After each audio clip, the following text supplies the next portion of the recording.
एक शाम प्राची टीवी पर सीरियल देख रही होती है। तभी उसकी सास वहाँ आती है। अरे सीरियल में तो ऐसे मग्न है जैसे आज रात का खाना पड़ोसी आकर बनाएंगे। मुझे पता ही नहीं था आपने अपने बेटे की शादी पड़ोस में भी की हुई है। हैं? मतलब? मतलब इस घर में सारा काम बहू ही करती है, आप तो सिर्फ खर्राटे मारती हैं।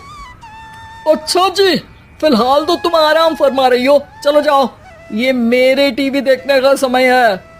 आहा, इसीलिए मुझे भगाया जा रहा है। सॉरी, अब तो बिल्कुल नहीं जाऊंगी। प्राची की इस बात पर दोनों सास बहू के बीच टीवी रिमोट के पीछे बच्चों जैसे छीना झपटी शुरू हो जाती है, जिसके बीच श्लोक भी काम से घर वापस आ जाता है। आज मेरी चूहे बिल्ली की जोड़ी किस बात पर झगड़ रही है? अरे तेरे बीवी मुझे टीवी ही नहीं देखने दे रही। अरे तुम्हारी मम्मी मुझे खाना बनाने के लिए फोर्स कर रही है। अरे वाह, ऐसे बेतुके रीजन पर तो बच्चे भी झगड़ा नहीं करते। अरे मुझे कुछ मत बोल, सब इसने ही शुरू किया है। हाँ हाँ, जैसे आप तो बहुत दूध की धूली है ना। अरे बस, दोनों चुप। प्राची जाओ, खाने की तैयारी करो। और माँ तुम छोड़ो, तुम्हें क्या बोलूं, शांति से अपना सीरियल देखो, मुझे दोबारा लड़ने की आवाज सुनाई नहीं देनी चाहिए। ऐसा बोलकर श्लोक वहाँ से चला जाता है, जिसके पीछे पीछे प्राची भी कुछ न कुछ बड़बड़ाते हुए रसोई में चली जाती है। हाँ हाँ, सासू जी को तो कुछ बोलेंगे ही नहीं, बस मुझ पर ही हुक्म चलता है, खाना बनाओ, जैसे मैं इनके घर में खाना बनाने के लिए आई हूँ। इसी तरह शाम बीतती है और रात को श्लोक और प्राची की सास खाना खाकर सोने चले जाते हैं, लेकिन प्राची गुस्से में कुछ खाए बिना काम में ही लगी रहती है। इस घर में किसी को घंटा फिक्र नहीं पड़ता, मैं खाऊं या भूखी रहूं। प्राची कुछ देर के लिए रसोई से बाहर जाती है और जैसे ही वापस आती है तो वहां दूध का भरा ग्लास देखकर हैरान रह जाती है। फिक्र पूरी है, बस दिखाना नहीं है।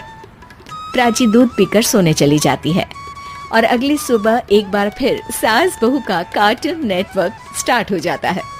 ये तुमने ही किया है। अरे अजीब जबरदस्ती है, मैं बोल रही हूँ मैंने कुछ नहीं किया। दोनों ने मिलकर पूरे घर को पागल खाना बनाया हुआ है।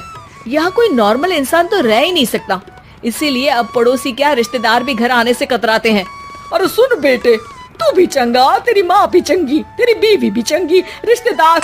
हाँ जी, आपको नहीं पता क्या, गंगाधर ही शक्तिमान है, रिश्तेदार ही। हाँ हाँ, बस समझ गया।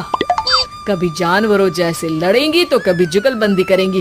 भाई मैं आप दोनों के बीच में नहीं फंसना चाहता। सास बहू की इस मनमौजी जोड़ी से परेशान होकर श्लोक अपना सिर खुजलाता वहां से चला जाता है। चलो अब मैं भी कीर्तन में जा रही हूँ। इस पर जैसे ही सास कमरे में अपना पर्स लेने जाती है तो वहां नाश्ते की प्लेट रखी देख मुस्कुराने लगती है और नाश्ता करके घर से बाहर निकलते हुए कुछ पैसे टेबल पर रख जाती है, जिसके कुछ देर बाद सिलेंडर वाला घर आता है। ओ मोरी मैया, मैं सिलेंडर के बारे में तो बिल्कुल भूल ही गई थी। घर खर्च के सारे पैसे भी मम्मी के पास है और श्लोक से बोला तो उल्टा 4 बात सुनाएंगे। प्राची ये सोच ही रही होती है कि अचानक उसका चेहरा चमक उठता है और वो घर में आकर इधर उधर देखने लगती है। तभी उसकी नजर टेबल पर रखे पैसों पर पड़ती है, जिन्हें वो सिलेंडर वाले को दे देती है। ये सब श्लोक देख लेता है। अच्छा बेटे, इतना बड़ा घोटाला, सबके सामने मैं तेरी दुश्मन और पीठ पीछे तेरी मेरी यारी। इस पर श्लोक एक प्लान बनाता है और शाम को सब एक साथ बैठे होने पर बोलने लगता है।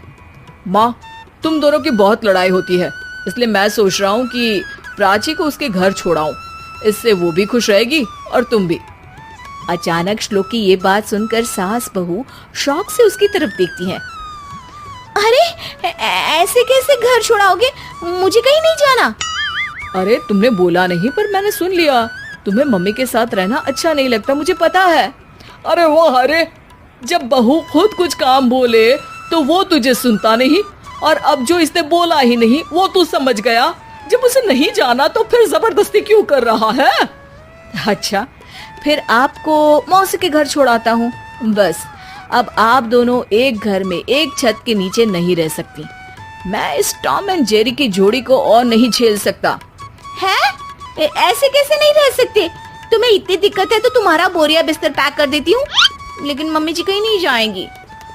बिल्कुल यही सुनना था मुझे। अगर दोनों में इतना ही प्यार है फिर हर वक्त ये लड़ाई का नाटक क्यों करती हो?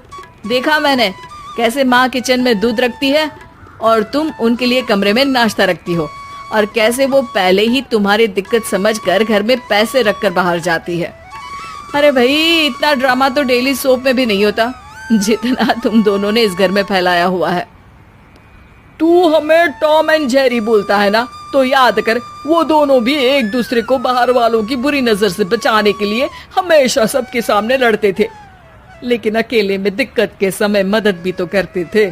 बस हमारा रिश्ता भी कुछ ऐसा ही है। और वैसे भी अगर सास बहू में तू मैं नहीं होती तो दुनिया वालों को कहानियां कैसे मिलेंगी?